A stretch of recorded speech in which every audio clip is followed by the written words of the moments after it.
கூறுகிறேன். சனிக்கிழமை தோறும் விரதம் இருந்து காக்கைக்கு எள்ளும் தயிரும் கலந்த சாதம் கொடுத்து கருங்குவளை மலர்களால் யமனுக்கு அர்ச்சனை செய்து எள் முட்டணத்துடன் நல்லெண்ணெய் தீபம் ஏற்றி எள்ளுருண்டையும் எள்ளு சாதமும் ஏழை எளியவர்களுக்கு தானம் கொடுத்தால் சுபம் உண்டாகும். திருநள்ளாற்றில் குடியிருக்கும் நான் என் திசை முடியும் போது ஒவ்வொருவருக்கும் மாபெரும் நன்மைகளை செய்வேன். இது உறுதி. சஞ்சலம் தீர்ப்பாய் சனி பகவானே, சங்கடம் தவிர்ப்பாய் சனி பகவானே.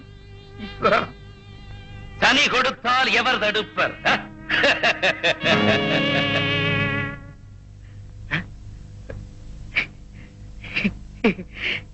ஈஸ்வரா.